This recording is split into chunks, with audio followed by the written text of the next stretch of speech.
Our next speaker represents the 3rd Congressional District of Arkansas, which I had the pleasure of visiting last year. Congressman, I greatly appreciate your invitation and your warm Arkansas hospitality. A freshman member of Congress, he sits on the Appropriations Committee and is the Vice Chair of the Energy and Water Development Subcommittee. Please join me in welcoming my friend, Congressman Steve Womack.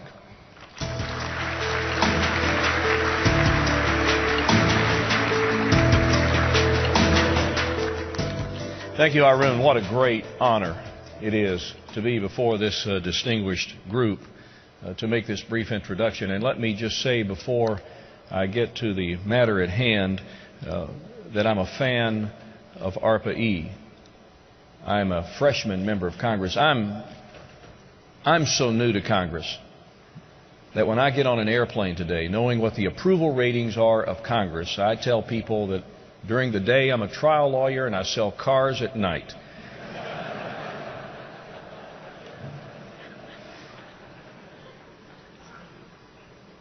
But since I've come to Congress, and because the chairman of the Appropriations Committee, Hal Rogers of Kentucky, asked me to take the prestigious position of second chairing the Energy and Water Development Subcommittee, I've learned a lot about what you folks already know.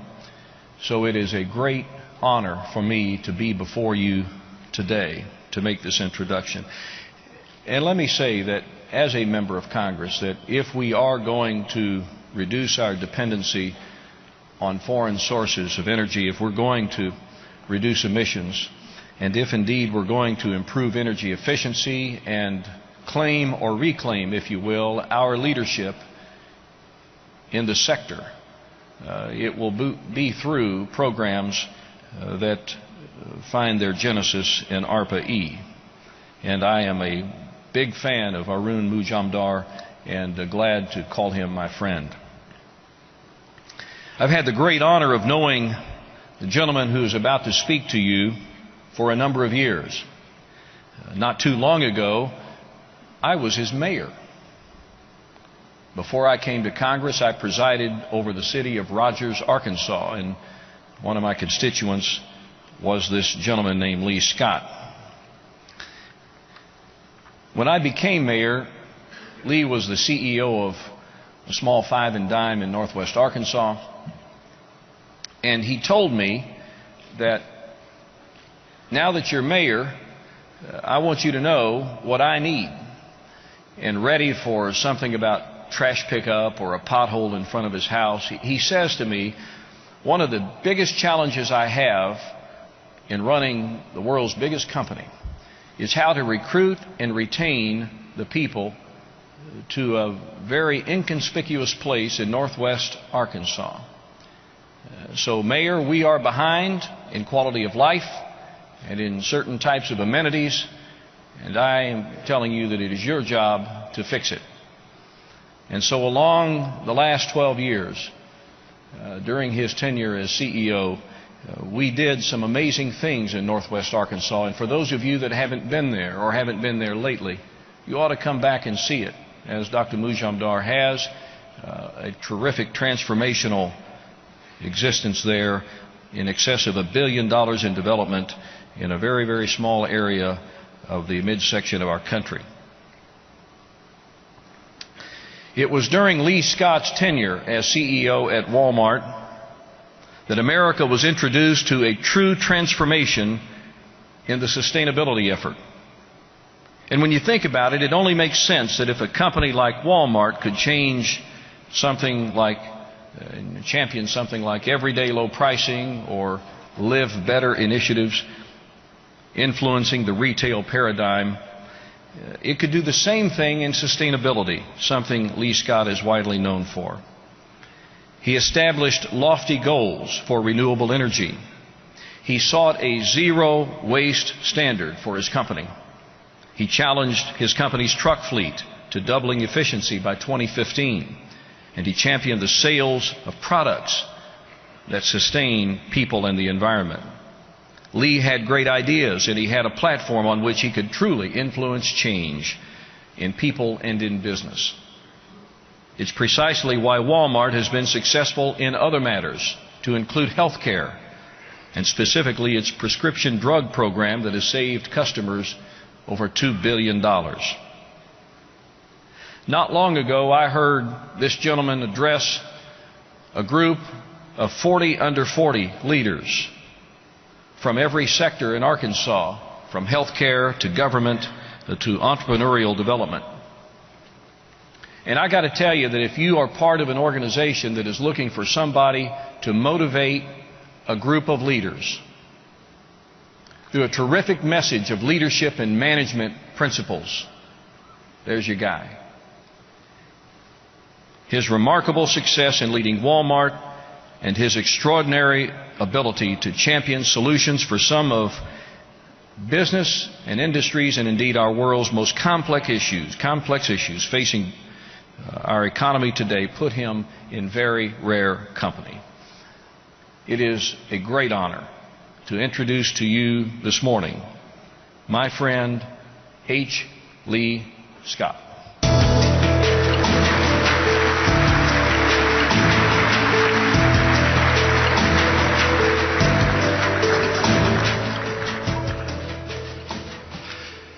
That's what you get when you vote for a person multiple times and help fund their campaigns. I will always think of you, though, as mayor, and I apologize for that, but what a great mayor Steve Womack was. So thank you very much. And thanks to all of you for inviting me to speak with you today. I'm honored to be here, and not just because of the quality of presenters that you have scheduled, but I do, in fact, respect what each of you do every day. I'm here because of my relationship with Fluidic Energy, where I serve as the chairman. For those of you who may not know, Fluidic Energy is an energy storage company based in Phoenix, Arizona. It is the first in the world to have solved the long-standing issues and challenges with rechargeable metal-air batteries. And Fluidic is presently game-changing the cost of storage. By transforming how energy is stored, we'll transform how energy is in fact used, where it's generated, from which natural resources, from what it emits, how it's transmitted, and when it's used. As we do that, we will improve the lives of millions of people around the world. Consider the impact of affordable energy on the world's billion most least fortunate. Consider the impact on the environment and the future sustainability of our planet. My point is that I bet all of you in this room are just as excited about what you are doing as we are at Fluidic. Whether you're an executive, a researcher, an investor, or a policymaker. And I love that about this industry and respect you for it. Before I go on my remarks, I wanted to talk a little bit about ARPA-E, because I believe it is going exactly in the right direction and addressing exactly the right kinds of problems. You're taking on the grand challenges and how they affect people, how businesses use and store energy. I'm talking about more efficient ways to move or prevent the movement of heat, convert raw materials to engineered materials, and reduce the use of rare earth and precious resources in everyday energy conversion devices. ARPA-E should retain the focus on looking for innovators who focus on changing the game, not simply playing the existing game in their chosen field. As Robert Browning said, but a man's reach should exceed his grasp. That's true for ARPA-E. In order to achieve game changes in energy, we need to fund efforts that touch the boundaries of current understanding, and only then will we hit upon the innovations that advance our society. Now you may be thinking, what in the world is a former CEO of Walmart, the world's largest corporation, doing so involved in an energy storage company and interested in ARPA-E? The answer can actually be found in Walmart's sustainability story. And that's what I'd like to take a few minutes to cover with you. In many ways, the Walmart story is a story of a sustainability startup, trying new things, learning valuable lessons, and in the end, making a big difference. I'd like to start with the results that Walmart has achieved with sustainability over these past several years. From a 2005 baseline of existing stores, clubs, and distribution centers, Walmart has reduced its greenhouse gas emissions by more than 10%. Since 2006, when Walmart pledged to sell 100 million compact fluorescent light bulbs, it has actually sold over 500 million compact fluorescents. That alone saves energy equal to 6.5 million cars being taken off the road and 10 power plants taken off of the grid. From a 2007 baseline, the company has reduced its plastic bag wastage by 21%. That's 3.5 billion bags of 48 million pounds of plastic that did not end up in landfills or attached to a barbed wire fence. Walmart China has engaged over 750,000 farmers in our direct farm program. These farmers, the majority of which are women, have learned how to scale their production and practice sustainable methods. That's good for their incomes. It's good for the environment because there are no middlemen. It's good for pricing. And this is one of my favorites. And I think we have the result is, with our trucking organization, it is estimated that Walmart has shipped 335 million more cases of goods, but has driven 300 million fewer miles in the last few years. It's amazing. And it was done because of reducing packaging, working on palletization, and truck routing. So how did Walmart get those results? In so many directions. And it's now going with sustainability. You know, we really started to get serious in late 2005. We had done real work leading up to that point. We did a lot of listening to really great environmental NGOs and their leaders. They gave us great advice and allowed us to tap their expertise. And in fact, a couple of them now even admit that they helped us. But there was one event that really pushed us from the learning process into taking action. And that was Hurricane Katrina. As we all know, Katrina was one of the worst disasters in the history of the United States. At Walmart, we had several feet of water in many of our area's stores. We had associates who lost everything, including loved ones.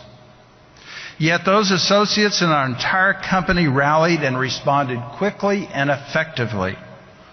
We leveraged two of our greatest strengths, our people and our logistics, to deliver supplies that hurricane victims so desperately needed. We saw our full potential to serve not just our customers, but our communities, our countries, and even the world. And we saw our opportunity and our responsibility. And we ask ourselves, how can we be that company, that Walmart that we were during Katrina all of the time? Sustainability became a big part of that answer. Now let's fast forward 7 years and I'll share with you 3 of the lessons that we have learned at Walmart. First, sustainability has to be top down and bottom up. What I mean is that leadership has to drive the changes necessary to make sustainability a priority. I was very fortunate to have a chairman of the board and a board who really got it and who pushed me to get it. At the same time, many of our best ideas have come from our frontline associates. You go out and walk the stores, and there's a tremendous amount of pride in what their company is doing to lead on sustainability. Creating that energy within the culture makes a huge difference in the ability to accomplish the goal. Second, sustainability has to be sustainable. I am not shy about saying that I am not an environmentalist. I care about the environment. I care about companies being socially and environmentally responsible. I care deeply about the world that I will leave to my grandchildren. But at the end of the day, I am a business person. And at Walmart, we built sustainability into the business. As a result, it doesn't go away when the economy is tough and budgets are tight. It doesn't go away when the company changes the CEO. Because there's a business benefit and alignment, the business model, sustainability is sustainable at Walmart. The last lesson that I'll share with you is this. Don't get trapped by false trade-offs. When we started out with sustainability, the prevailing wisdom was that doing good came at the expense of doing well. There was a trade-off. You could not do one without sacrificing the other. What we found, of course, is that sustainability really was about taking out waste. Whether that's recycled cardboard, using less energy, or removing the middleman between farmers and customers in growth markets. Believe me, there are few things that get Walmart people more excited than eliminating waste. It's great for our business. It's great for our customers. Walmart simply does not believe that customers should have to choose between sustainable products and products that they can afford. In fact, people kind of looked at us funny when we asked, why does it cost more to make a laundry detergent that contains water, food with fewer pesticides, or electric products that use less energy? The answer is, when you look at the entire value chain of a product, it is often less expensive to make that product more sustainable. I'd like to wrap up with some final thoughts about trade-offs. We're reading and hearing a lot about controversies in the energy sector these days. The issues of whether the country should build an oil pipeline from Canada to the Gulf of Mexico. The issue of whether government should provide loan guarantees to energy companies. The issue of whether the process of hydraulic fracturing should be heavily regulated. So much of the conversation around these issues is about trade-offs.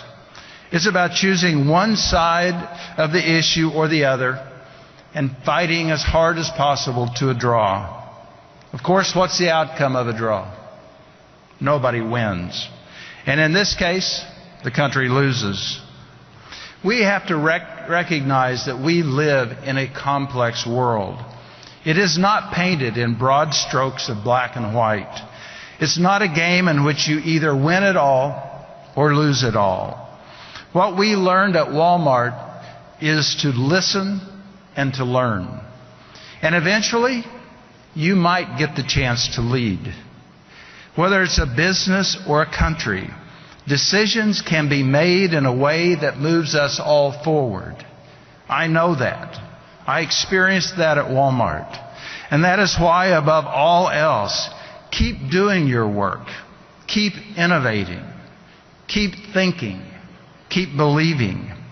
And you won't just solve our country's energy challenges. You might just inspire us to be a better country. Thank you for having me here today.